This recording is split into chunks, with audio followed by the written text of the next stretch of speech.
Yo, what's going on, guys? It's your boy. Welcome back to another video. So today we're going to be talking about the newest installment in the Hunger Games franchise, Hunger Games, The Ballad of the Songbirds and Snakes. Modern movie review. Alrighty, right off the bat, I want to go ahead and say this. I, growing up, was a really big fan of the Hunger Games movies. They were some of the first, movies that I watched that were not specifically, either animated movies like Pixar or Disney stuff, or superhero movies. It was, one of literally the first movie series that I watched that wasn't a superhero movie. And, I absolutely loved the original movies. I thought that they were really interesting. I thought that, it's one of the first examples of a movie that I've ever seen where, the main characters don't always win, and it got very dark, and it got a little more gruesome, and there were a lot of scenes that were actually pretty hard to watch. And now that I'm older, rewatching them, I think that they're really good movies, and I really like the dystopian little era we had with that movie and the series, and then we had the Maze Runners, which were really good. So I will say this, as somebody who's been wanting a return to dystopian films for a really long time, this was one of my most anticipated movies of the year, and I think they hit a home run with it. I think that it was a really, really good movie. Let's talk about it. Alrighty, so the first thing right off the bat, I want to go ahead and talk about the acting in this movie. This movie has an insanely good cast. For one, I think Peter Dinklage did a really good job in his small role that he was in. I was kind of expecting him to be in the movie a little bit more, but every single time he was on screen, he had a great presence. He added a lot to the story. He added a lot of emotions. I like the fact that there was a little good mystery with his character, with the stuff that he kept drinking, and the payoff with his character towards the end of the film was really, really good.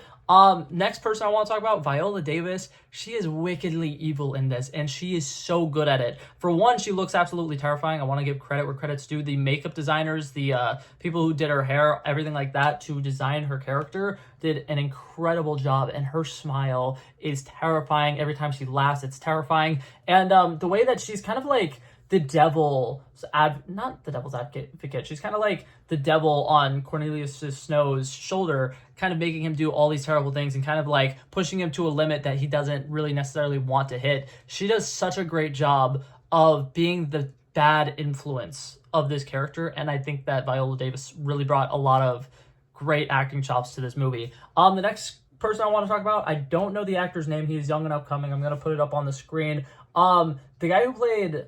Crap, I can't remember it's St. James or something like that. The best friend character that Snow has in this movie. He is fantastic in this. He has such a wide range of emotions. He's, when I watched the trailer and I did my trailer reaction for the video, I made a comment about his line of dialogue where he yells, "You're monsters! All of you!" or whatever he does. He brings so much passion and rage and just the way he delivers that line is incredible. And he literally has that great acting emotion the entire film.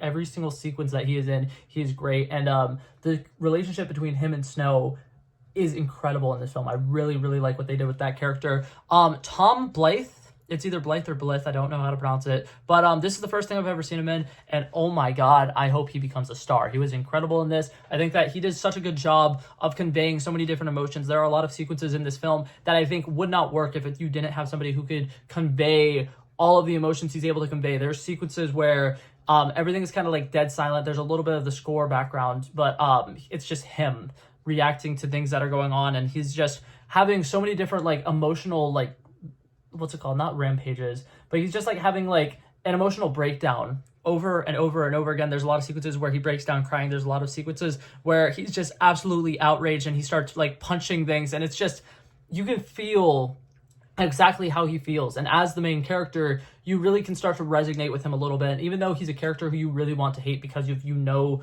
what he does in the future, and you know that by the end of the film he's going to be a bad guy. I think that they do a really good job making us connect with him and at least see things from his point of view. But also, they do a really good job of making him evil at the end. Oh my god, it is so satisfying. That actor did a really good job. And now the last acting performance I want to give credit to, Rachel Ziegler. I think that she gets so much hate online for literally nothing. I know people who are literally boycotting this movie and not going to see this movie just because Rachel Ziegler is one of the main actresses in it, and I think that that's just dumb. For one, the majority of people who hate Rachel Ziegler hate her because of quotes that have been taken out of context online on the internet. And I understand that she was a little too happy when she was doing an interview because she loves her job, and she was saying stuff about the movie that she's gonna be in. is going to be different from a classic that came out over 50 years ago, but I'm going to leave that rant there. If you want to see a video about me talking about that whole situation, it's going to be somewhere up on the screen. But I think that Rachel Ziegler is incredible in this. I think that her range is really good. I've seen her in 2 other movies, and she feels like so different in every single film that I've seen her in. And she has so much like compassion in this. She feels like somebody who's like a very like motherly person, a very caretaker-esque vibe, but then she's also such a wild card. She does a lot of like crazy things that you wouldn't expect a person to do. She's kind of like, I would say like PR trained is probably the best way to put it. There are some sequences where like they're kind of treating all of the people who are going to be in the Hunger Games as they're just like animals or whatever, but she just has that charisma to her, and like she goes on to, you know, an interview and she's just like talking and like being a very beautiful person, and there's sequences where she's talking to kids, and she really is like a ray of sunshine in this very dark film that's very like gray and like lacks color. And she's also wearing a very colorful outfit, which I think was also, once again, the costuming, the makeup people, they did a really good job with this whole look.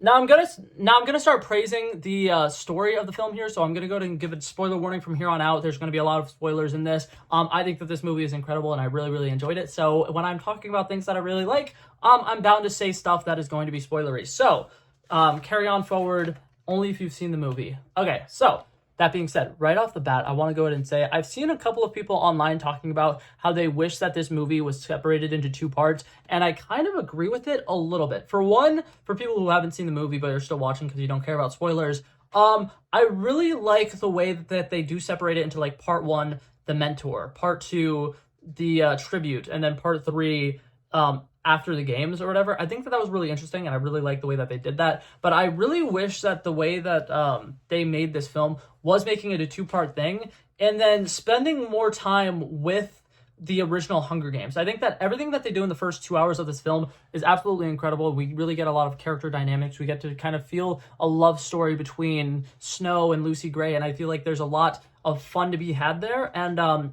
it really does a good job of exploring those characters and how it's interesting, because before he saw her as like trouble, and now he's falling in love with her, and I think that love story is really well played out. Like I think they do a really good job with it, and I really like everything that they do in this first act. I think that all of the students kind of having their kids that they're going to be mentoring, and none of them actually wanting anything to do with their kids and just trying to use their kids, is very dark, and I really like the concept of that, and I wish we had more time with it. I think that it really was good when we had it, but I feel like it does kind of suck that we only saw a couple of coaches interacting with their people. I feel like there was a lot more possibilities of us being able to really like feel the hatred that the Capitol has for the tributes, because for the most part we see how the tributes hate the Capitol, but we don't see how the Capitol hates the tributes in the first half of the movie. I feel like there's a lot of like moments where like they just say that, you know, they're savages and they're less than human, but they don't really show it as much. Like there's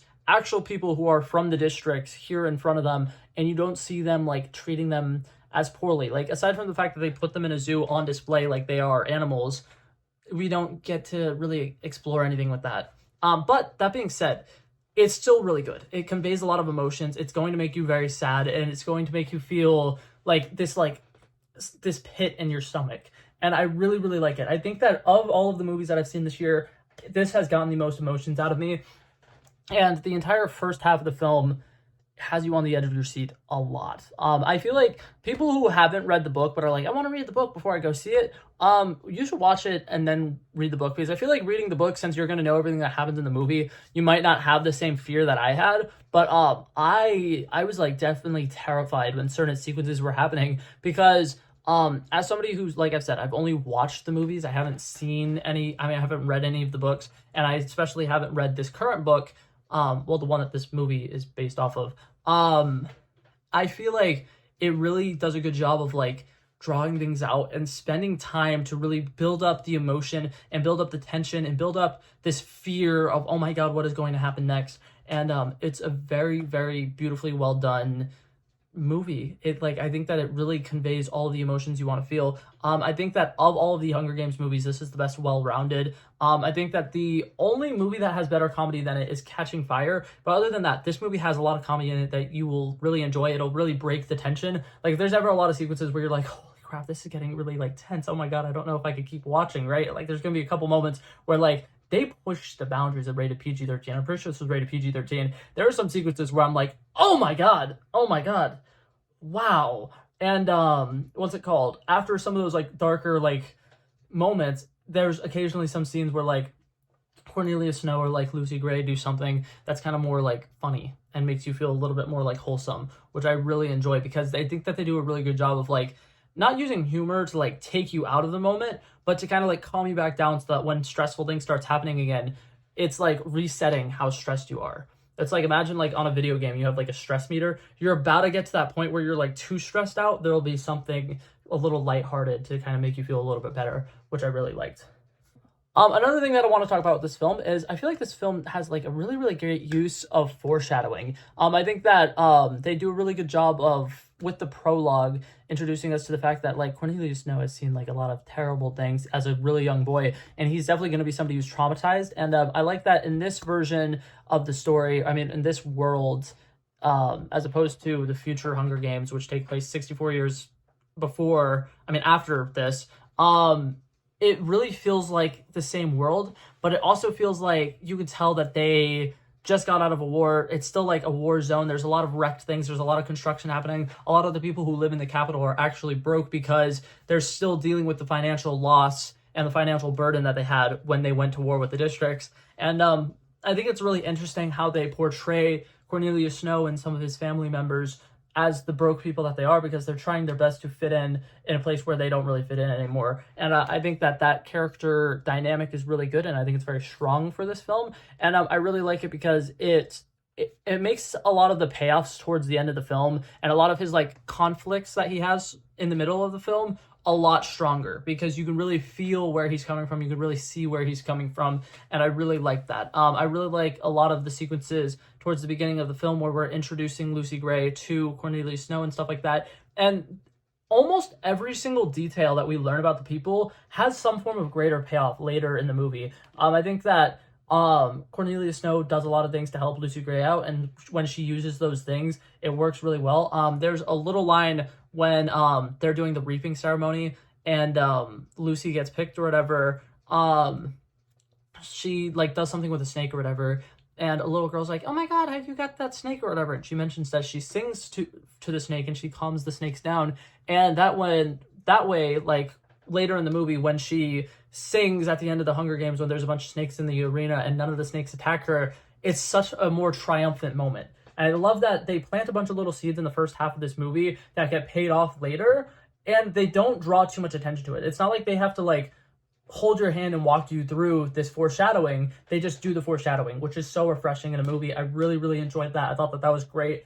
And I think that there's just a lot of really good buildups in here. Like there's a couple of times where Viola Davis's character, I can't remember her name, because what's it called? It's like Dr. something. And I feel like it's almost like Dr. Longbottom or something, because every time they kept saying it, I kept thinking about Neville Longbottom, and I'm like, that's not it. But she keeps introducing Snow to like some of her cool like evil creations or whatever, and I like it because a lot of the ones that we see get paid off later. And it's so refreshing because like you're going around this lab and they're introducing you to very small things. And it's like a quick 10-second, what feels like a throwaway line. And then later in the movie, he'll use one of those things. And it's like, oh, cool, that was cool. We know what this is. We know exactly how this works. They established the rules already. So now when he uses it, it's perfect. It's ready to go. And I love that. That's another reason, though, why I do feel like this would have been interesting as a 2-part series. Because, in my opinion, everything with the games and how the games ended would have been a great place to just be like, to be continued, because after the game there's so much uncertainty. President Snow gets taken away because he cheated, and he's going to be sent to District 8 or whatever because he did all these wrong things, and I feel like that would have been a really great place to cut it off, and we wouldn't have known, is Lucy Gray alive, what's going on with Snow, and all these different things. And I really kind of wish that they did that, because all of a sudden, after the halfway point, Cornelius Snow is just all of a sudden like really evil. Like there's a lot of sequences after he murders a kid in the ring, that he's just like a different character. Like I really like the movie, but I feel like that's one of my only problems that I have with this film is after they put on part 3, like, little title card or whatever, Snow just feels like a different character. And I know he's been through a lot at this point, but it felt like such like a just vast change of character that if it was a part 2, right, and we had to wait like a year before we got that second half of the movie, and it was a little more like drawn out, that second half of the movie, I feel like it would have worked better because you wouldn't have been like, he just had like a really drastic character change. But I don't know, that to each their own with that one. I'm just saying that from what I've heard, like people online saying that it should have been 2 parts, I kind of really agree with it. One of the last things that I want to talk about with this movie is the Hunger Games. In my opinion, seeing all the trailers and seeing the arena that they were going to be doing the Hunger Games in, I did not think that they could have made this a very interesting game. It looked like they were going to be in a stadium around the size of like an average, maybe like American football stadium or something like that. And I was like, that doesn't seem all that interesting. It kind of seemed more like it was going to be like a gladiator fight. It seemed like it was going to be something that was really short and to the point, and it wasn't going to last very long, and it wasn't really going to be like a survival of the fittest type thing like the current Hunger Games are. So watching them play kind of like hide and seek a little bit in this smaller arena, I thought was very interesting. I really liked the way that they set up the games and how the games was played. And I think that the way that they introduced the drones, and it's the first game ever where you could like send your tribute stuff, and then Coriolanus Snow using it as a weapon was really, really cool. I thought that everything with that was really fun. And I really like the way that you can see them slowly like becoming more recognizable to the kind of games that we're used to, especially with Lucky Flickerman, or Lucky Flickerman, however you pronounce his name. He was so much fun, and I love a couple of throwaway lines that he has are like, well, that I wish we had cameras there. We did it this year, but we will definitely next year. And I like that he's like setting up the fact that like they're learning as they go and they're improving upon the games and they're changing the games a lot, because when you get to the first game that we see, it's like the 74th Hunger Games or something like that. It's such a drastic change that like it's kind of nice seeing like the simplicity versus this. You know what I mean? That being said, I think that the Hunger Games do a good job of showing the humanity. Something that I really like about the Hunger Games movies is the fact that like who you are when you're in the games completely changes. You know, like there's a lot of people who are kind of become like monsters or whatever, and they become like killers all of a sudden because they have to kill to survive. And I think that they do a really good job of showcasing that even the people who do become killers and kind of are those terrible people, they don't want to be. They just understand that they have to do it to survive. And I like that when she dies at the end of the Hunger Games, the girl who's been killing all these people, she's like, it can't be. I couldn't have killed all these people for nothing. And you can really feel that she has that guilt, but she didn't want to show that like she felt bad about any of the things that she was doing. So like that's really heartbreaking. And watching the District 11 guy, the tribute, go and collect all the dead bodies and cover them up is so beautiful. And I really loved this Hunger Games film, and I really like the fact that we had a really nice long Hunger Games sequence as opposed to some of the older ones. And man, it felt so high stakes. I love this movie. I thought it was great. I thought it was very action-packed. I'm probably going to leave my thoughts there because I have a lot more that I could continue going on and say. I will say one last thing. I love the fact that they left whether or not Lucy Gray died or not unclear, because I'm assuming what had happened was the snake that bit Coriolanus Snow kind of made him start hallucinating. So while he was hallucinating, Lucy Gray probably got away. But it could also kind of look like he shot her and probably potentially killed her. But since we don't know, it makes the line that Peter Dinklage says about, you know what they say about mysteries? They have a way of making people go mad or something like that.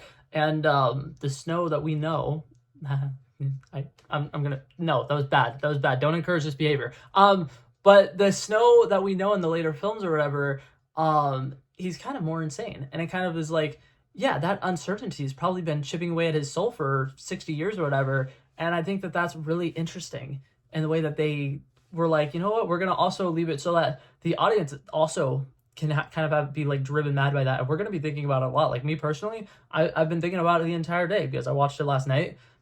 Is she alive? What happened to her? Is she okay? Did she die? I have no idea, but I loved it and I thought it was great. And I said that was going to be my last thought. One more last thought. I love the fact that they reveal that Peter Dinklage is actually trying to make the Hunger Games go away, and that President Snow inadvertently, because of everything that he did trying to save Lucy Gray, made it where the Hunger Games were the most popular they've been ever, and they're going to continue happening. And he was so mad because he was like, we were so close to ending the games, but Snow has to come back and like take the games to the next level or whatever. And then the quote that Snow says about Snow always landing on top was such a great response. But yeah, I love this movie because we start off really sympathizing with Snow, and then as he goes mad, for one, he still feels very human because he's so conflicted about whether he wants to be, you know, prioritizing himself or prioritizing his newfound love. It's great. Like, this movie is really, really good. But yeah, that being said, I'm going to give it a final rating of a 92 out of 100. I think it is literally one of the best movies I've seen this entire year. I think it is the best movie in the entire Hunger Games franchise, and I definitely would recommend going to see it for anybody who hasn't. But yeah, that being said, that was it for this video, guys. Thank you guys so much for coming by and checking it out. I love and appreciate you guys. I apologize if this video was really long because it probably was. But yeah, thank you guys so much for watching. I'll hopefully see you guys in the next one. Peace out. Bow. Bow. Bow. He wanted me to trouble first, I did this. He planned a day, and then we did this. Want to be in love with the girls with the kisses. Don't give a damn, I'll rid this. I like this when I run the distance. I run a 5K, you go ballistics. I want to live within the business. Buying more than what's on the clearances. You're getting big because I know you're a physicist. I want to deny this shit, I'm unlimited.